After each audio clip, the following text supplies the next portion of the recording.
let's go ahead and move on. We have our long form discussion now, and this is a part of our series of long form discussions where we talk about the big three in terms of consoles. Last week, if you guys remember, we talked about Microsoft and the Xbox, and now we're going to be transitioning over to their main rival, which is Sony, and we're going to cover Sony and the PlayStation. So let's go ahead and jump into that. Okay, so my first thing, let's get the unpleasantries out first. We've talked about it earlier, and Sony is definitely has a lock and key, and they have no intention right now of opening that door. No. And we're talking about cross-platform play, because we've seen Nintendo and Microsoft are now working together on Minecraft, Rocket League, Fortnite, which is the 1,000-pound gorilla. Yeah. But Sony is not interested in playing. Yeah, no, not at all. Yeah, it's interesting. And then on top of that, they don't have a reason to, because they've basically reportedly outsold the Xbox 3-1. Yeah, they're definitely top dogs this generation. Right. But before we deep dive into that aspect of Sony, let's rewind the clock and let's talk about the humble beginnings with Sony and the PlayStation, because a lot of people may not know that Sony was actually working alongside Nintendo to make the successor to the Super Nintendo. It was it supposed to be an add-on? I thought it was supposed to be an add-on. I don't remember exactly, but I do know that it was the successor for the Super Nintendo, either an add-on or an additional console. But when that partnership fell through, a lot of changes in the gaming industry took place. Right. When that deal just like broke off, because number one, you had a lot of third-party developers pick sides, because everybody was going into CD-based gaming, and Nintendo wanted to stay on cartridges, which is what they did with the N64. Right.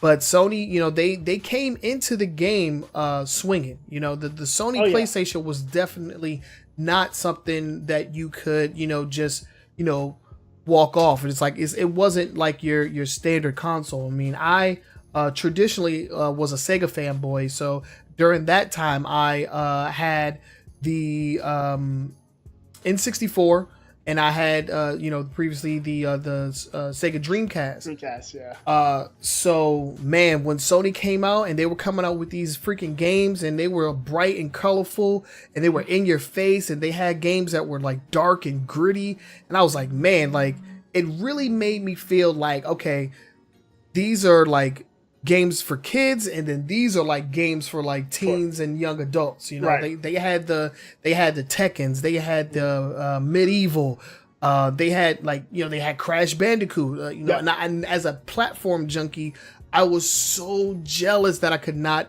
play those games. But man, like even today, if you boot up a PlayStation and you hear that little like that little splash screen, it just, man, my freaking the memories. Yeah, I get chills when I hear that thing, that freaking that startup screen, man. Yeah, I remember when the Sony PlayStation first came out. I was still in school. I was working part-time at the Best Buy. Right. And this is in Minneapolis. And the thing that got me was that launch basketball, and I wish I could remember the name of it, but the launch basketball that came out. So EA came out with their NBA Live version, and it was just like these little sprites with big head, looked like bobblehead players. Mm-hmm. But the PlayStation's we lost you. And blocky, but at the time, I was looking at that, I was like, this is amazing. Yeah, this is amazing. And again, when we started going down the lines, with all of the games when they came out with Resident Evil, Final Fantasy, yep. I was looking, I was like, dude, this is the thing to have. And I was just like you, I was a Sega fanboy. I had the Dreamcast, and I was like, yeah, but just the games that they had, the support that they got with the PlayStation, the Grand Theft Auto, and this is like Grand Theft Auto 2, the top-down Grand Theft Auto game. I mean, the games, like you said, it was something for everybody. It wasn't at this point when Sony came out with the PlayStation. They made a conscious effort to say, "Hey, look, games aren't just for kids. We're gonna make games for adults as well." Yeah, and I think that was a huge turning point. Yeah, because when they launched, they came out with games like Air Combat. They had Battle Arena, Warhawk, Rayman was a launch title. Oh God, and Rayman was so good on PlayStation 1. A lot of people don't really remember that one because a lot of the sequels were multi-platform. Like you got like the 3D games out on like multi-platform, but that original, I don't think that came out on everything, but it was a PlayStation launch title. One game that definitely had me jelly was Ridge Racer, because Ridge Racer looked amazing. That and what was the one with the jet skis, Jet Moto? Jet Moto, yeah. Oh, yeah. I love that game. It is so good. Right. Yeah. So Sony's entry into console gaming, like they came in, like a freaking hurricane, man, and like there was essentially no slowing them down. Because if you thought that the PlayStation was big, the PlayStation 2 was bigger, bigger. It's still holding records for like the most sold consoles, right? It's sold what, almost 300 million consoles or 200 million consoles or something crazy like that. Do they have the numbers here? Approximately 155 million as of March 2012. That's crazy. Yeah, that's a lot of PlayStation 2s, man. And man, the PlayStation 2, like it killed the Dreamcast. That's how much of an impact it had. It killed the Dreamcast. It made standard. It didn't? No. Sega killed the Dreamcast. Well, I mean, PlayStation. I think that the Dreamcast was a solid console, right? It had okay games. It didn't have all the support, but it did have those almost perfect arcade ports, right? But that was the problem. The most people were seeing all of the games that the PlayStation had, like the Grand Theft Autos and all of the EA games, and when you couldn't get Madden and NBA Live and you couldn't get Street Fighter and you couldn't get any of those games, nobody wanted your system. I get that, but one of the main things was the PlayStation 2 was like the cheapest DVD player on the market. Yes. And the Dreamcast was still using CD-ROM, so it was the jump from CD-ROMs to DVDs, and the fact that the PlayStation 2 could play a DVD in your living room. Like, I think that was one of many reasons why the Dreamcast died. But in terms of the PlayStation's influence, having DVDs and Dreamcast not having DVDs, that was a game changer right there. But you could not deny the PlayStation 2's library. Oh my God. Yeah, they had all, and the thing at that time, that was peak exclusive, because that's when third parties were like, we're making it for the PlayStation. Because to be quite honest, there was really no competition, because the Nintendo at the time, what they had, the GameCube, right? Yeah, GameCube. That didn't compete with the PlayStation. It was less powerful. There was, at this point, the first 4 years of the PlayStation, there was no Xbox out there. Nope. The Sega, like you said, the Dreamcast, not using DVDs really killed them, because when they started making the bigger games, they weren't fitting on CD-ROMs. Yeah. And there was no install options. So yes, that definitely had a issue with put a nail in their coffin, I should say. Mm-hmm. And Sony had all of this stuff, so all of the great games were coming out on PlayStation 2. And man, the list of games that came out on PlayStation 2. We could do a long form just on the PlayStation 2's library, but just to name a couple, I'm going to go ahead and drop out a couple names. Grand Theft Auto 3, Vice City, and San Andreas. Liberty City. Don't forget Liberty City. Liberty City was great. Liberty City, that was a PSP game initially. Yeah. No, it wasn't. Yeah, it was. Liberty City Stories? No. Not Liberty City Stories. Liberty City. Hold on. Grand Theft Auto 3 took place in Liberty City. And then you had Vice City, and then you had San Andreas, and then they had Liberty City. That was a PSP game. They put it on the PlayStation 2 later. Yeah. But like, man, if you were a kid back in those days and you had never played Grand Theft Auto, something was wrong, man. Right. Like, you had issues, and you needed to get those issues addressed really quickly, because those games were monumental. The PlayStation 2, the best-selling game on the PlayStation 2 is actually Grand Theft Auto San Andreas. San Andreas, yeah. Selling 17.33 million units. And it looks like, we already talked about how many units the PlayStation 2 sold, 155 million. That's a lot of people, man. That's one game per 10 PlayStations. Yeah.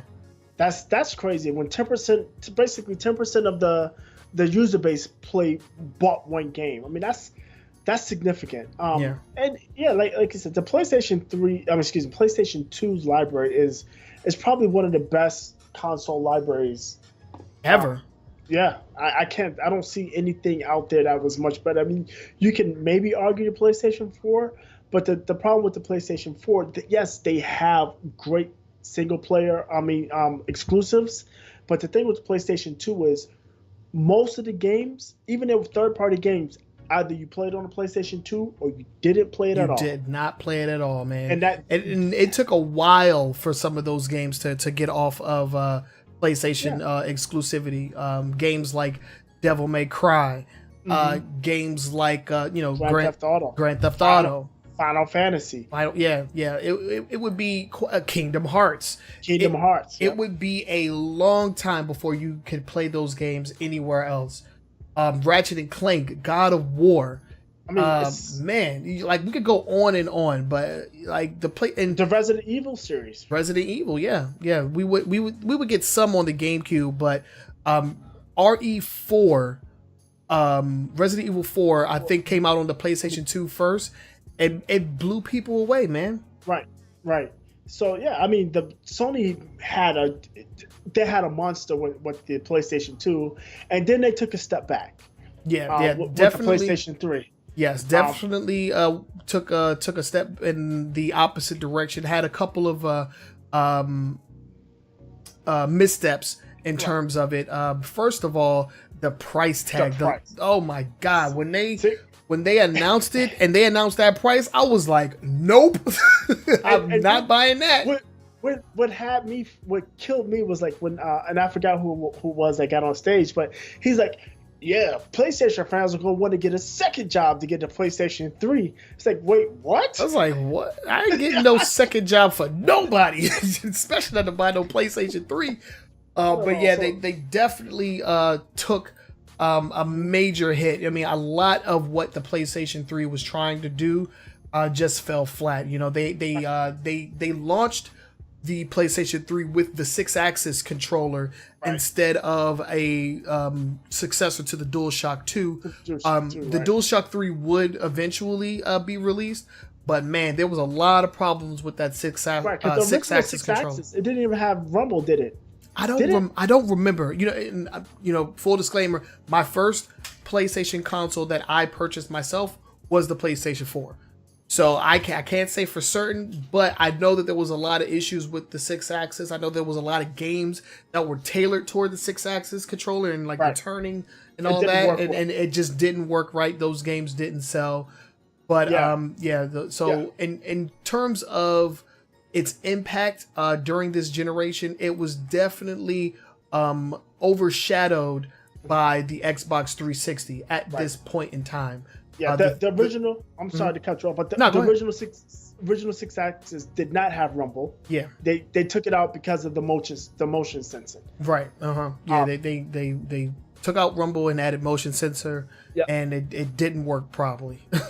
No. But they did go to, let's see, how many units were sold? The console came out in 2006 in November.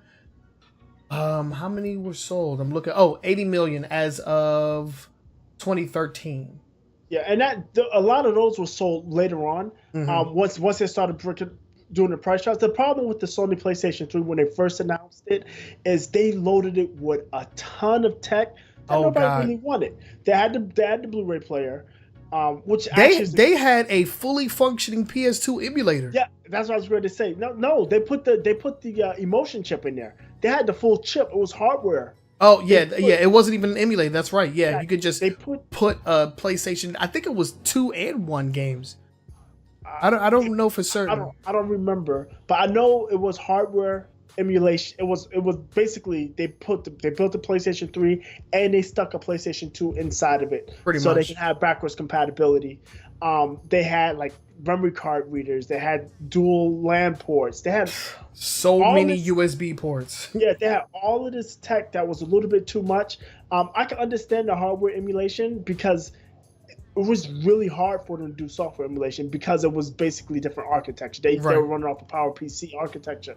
But yeah, they just put too much tech in there. They were basically the Xbox came at the end of towards the end of PlayStation 2's life, and they didn't really see Microsoft's Xbox as a competition. Mm-hmm. And that's where they messed up. And they were basically reading their own headlines, and they said, "Look, we are the video game industry. People are going to buy what they're going to buy from us." And they took a big L. And definitely.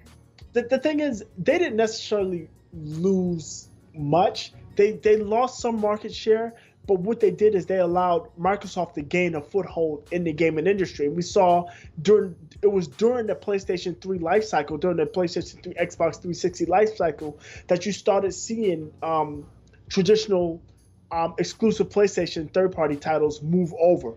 The Devil May Cry, GTAs, the Resident Evil, Final Fantasy. Remember, that was a huge one at E3 when Microsoft got on stage and said, "We got Final Fantasy coming." Yeah, man, we got Grand Theft Auto coming. It was crazy. Yeah. Right.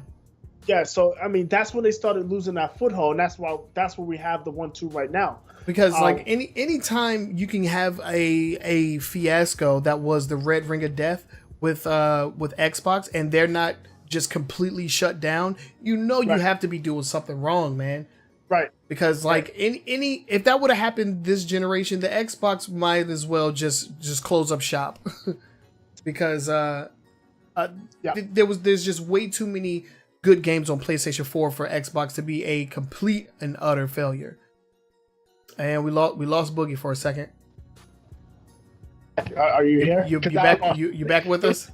Yeah. Anytime you lose me, I lose you too. Yeah. It's so weird, but also we have to take into consideration the developers.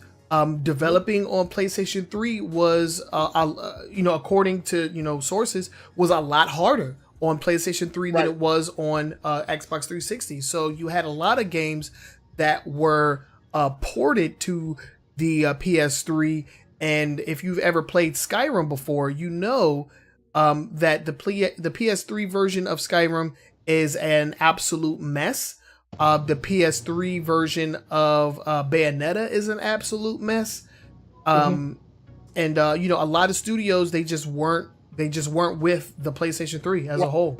It was difficult to develop for, and Xbox was easy because they basically use x86 architecture. Mm-hmm. So it was basically similar to developing on a PC. And PlayStation lost some steps on that. But I mean, even there, they still was the number one selling console last generation. Yeah, they came out on top towards the tail end of the generation. Right. They actually exceeded Xbox 360 in sales. And the thing is, has been, and it still is. It's their exclusives, because that's what they introduced us to. The Last of Us. They introduced us to Uncharted, which was a smash hit. They introduced us to Heavy Rain, which is coming out. The electricity guy. Infamous. Yeah, they introduced us to Infamous. Yep. Killzone. They had some good. Killzone was a flop, but tell that to Sony. They keep dropping them like that shit's like good. Like I've never played a Killzone game. they're bad. But they again they have stayed with the exclusive, or at least exclusive games that, and at this point, is first party games. They lost a lot of the third person exclusives, unless they paid for it. But they definitely stuck with the first party games, and it's paid off in spades for them. Because when we look at today, the PlayStation 4 is by far the number one system out there right now. And it's all about the games. When we look at the games that come out, the exclusive games that's coming out. We got Spider-Man. We just had the Detroit game, even though they had Nier Automata. They had Neo. They had Horizon Zero Dawn. They had two new Uncharted games. And these are games you are unable to play anywhere else. God of War, yeah. God of War. And you're unable to play them anywhere else, and they are all, or for the most part, most of them have been critically acclaimed. Yeah. So that model where they're going to keep the exclusives coming and keep them exclusive to PlayStation, and definitely build up their first party studios is definitely paying off. Right. Yeah. That has definitely been paying off for them, but the future isn't about exclusivity anymore. That's not where the consumers want to go. Right now, there's a lot of games out there that are multi-platform. A lot of people just want to play with their friends regardless regardless of what console they have, and cross compatibility. You couldn't tell me in a million years, previous generations, that I would be able to play the same game like on a GameCube and on an Xbox. Like you would never. I would never believe you if you told me that. Right. I remember the first time I heard about PC cross compatibility with Xbox 360. I was like, "What? This is a thing?" I think it was like some game called Shadowrun, and it was Shadowrun. I remember that. Yeah, and it was a shoot. I played it just because I wanted to try out, see how that worked. Yeah. So it was just crazy that was a thing, and it's definitely where the future is. There's so much money being invested into gaming as a whole, in terms of like esports and other different kinds of events, and crossplay is essential to the progression of those different forms of gaming. You know what I'm saying? Because if you're going to a tournament and you want to play like Dragon Ball Fighters, and you play it on one console, and it's let's say the controller you like using, because I play Dragon Ball with a PlayStation controller. I use this right here for Dragon Ball. So if I went to a tournament and they were playing the Xbox version only, I'm SOL. Like I can't play on an Xbox controller, and I have no way currently of playing a DualShock 4 on anything except for a PlayStation or PC. So it's just one of those things where it would just benefit the consumers to have cross compatibility, but Sony, as the industry leader, does not feel like it's necessary for them to share that pie with everybody. They're not sharing.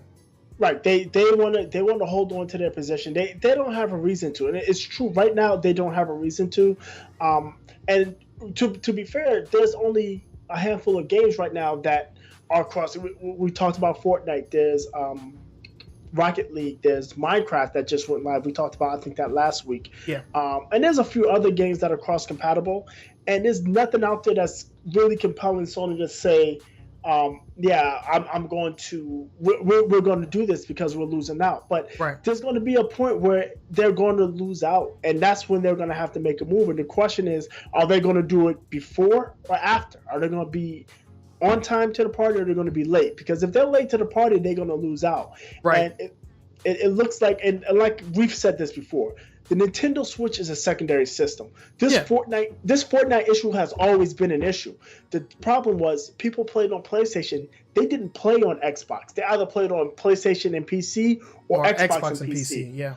But when the Switch came out, it's portable. There's nothing else like it, like the Switch. The Xbox and PlayStation are nothing like the Switch. Right. And when somebody says, okay, I've got my rig, I got my PC rig, I got my PlayStation or my Xbox in the basement, and I have a Nintendo Switch, but I can take the Nintendo Switch and lay in bed and play a couple of rounds of Fortnite before I go to bed.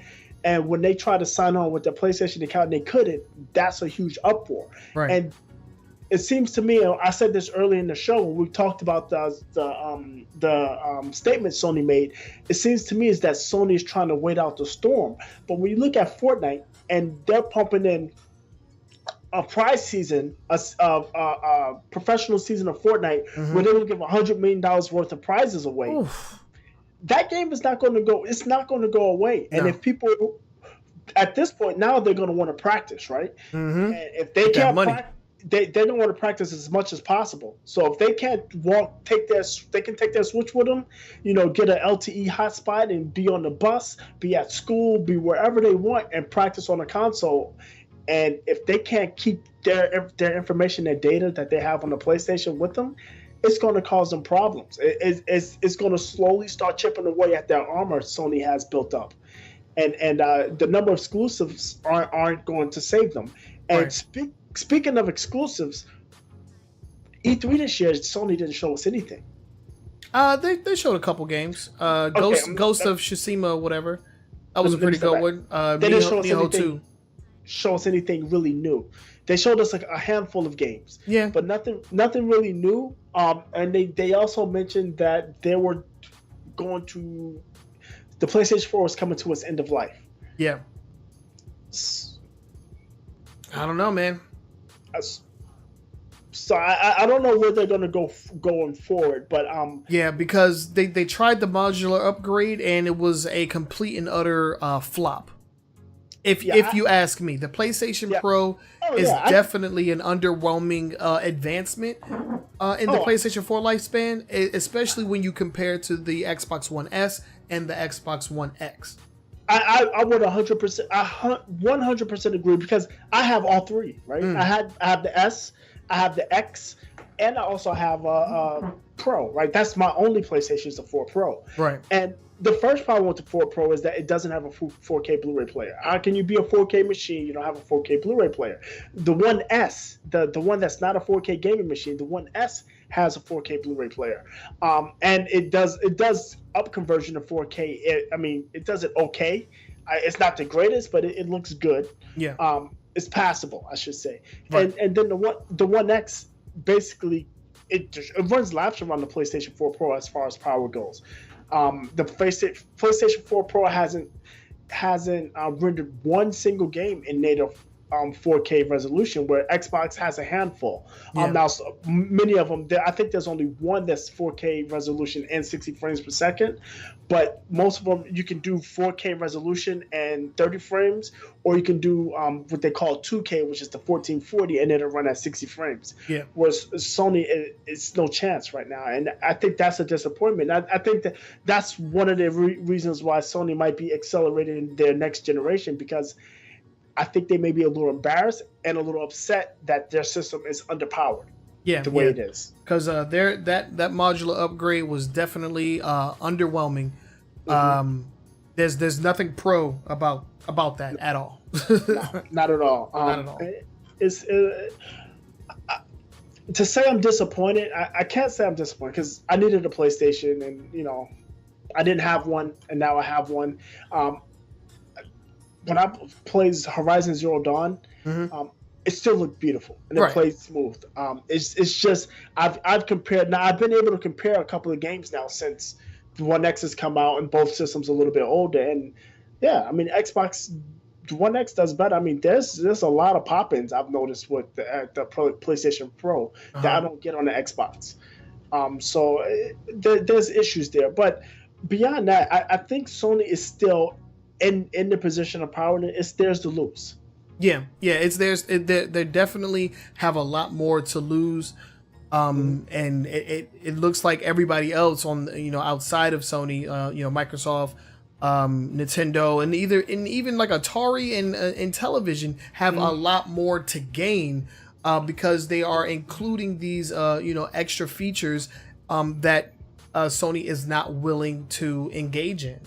And it could be their undoing because, like we said in previous shows, it could go from a situation where Sony's like, no, we don't want to engage with that. We don't want to allow crossplay. And then later on, it could be more like, no, Sony's not allowed to crossplay with us. We're going to keep them on the outside. I'm back. Right. Yeah. And right. You're back. So, yeah, I'm back. Yeah, and another thing is we're looking at Sony, and they've since PlayStation 3, they've not tried backwards compatibility at all. No, not at all. PlayStation 4, and they said this generation is like, we can't do it. And they've come out with their streaming service, PlayStation Now. And I have a problem with the PlayStation Now because when you look at what Microsoft is doing with the Game Pass versus what PlayStation is doing with PlayStation Now, the Game Pass is a significantly better value than the PlayStation Now. I mean, they're both playing old games, right? They're both playing games from last generation, even some from the generation before. Xbox's version is $10, and you just have to download it, which is better than streaming the service. Now, the PlayStation service is streaming, and you can stream it on your PlayStation or your PC. You used to be able to do your Vita, but they sunset that. Got rid of that. But I think the service is overly expensive, and it's just not a viable. It's just not viable. And I mean, the lineup of games is lackluster. Yeah, the old PlayStation 3 and PlayStation 2 games where, again, Microsoft is putting those games on your Xbox One at no extra charge. If you already have the game, you're playing it. Yeah. If you don't have the game, you can run to GameStop and get it for cheap, or you can. A lot of times, I've been noticing is when they put a game on backwards compatibility, it goes on sale on the Xbox Live Store. And when I say on sale, it goes on sale at a discounted price. Yeah. The only one that I saw didn't do that was when Red Dead Redemption went back on. Oh yeah, but that's because it's a high-profile game. Yeah, but it was still only $15. It wasn't like it was $40 or anything. So, right. I mean, yeah, I think. So again, with the jump from PlayStation 1 to PlayStation 2, Sony definitely exceeded everyone's expectations, came out with a wonderful console with a even better even better freaking library of games. PlayStation 3 definitely took some steps back, at launch, but eventually picked it back up.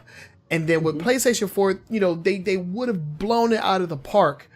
But the addition of backwards compatibility, the addition of cross-compatible video games, and the fact that Sony is not, tackling those specific markets means that, these other consoles have a leg up on them. And, we'll have to wait and see how much damage this can possibly do to Sony, because Fortnite is a phenomenon right now, and a lot of people are upset that they've put hours and hours into their account, and now they can't transfer it anywhere. Right. Yeah. So that's a mess. So before we close, we're going to close, right? Yeah. But before we close, with the next generation of PlayStation, what would you like to see? You go first, and I'll follow up. The PlayStation 4 has had one of the best, exclusive lineups this generation, in my opinion.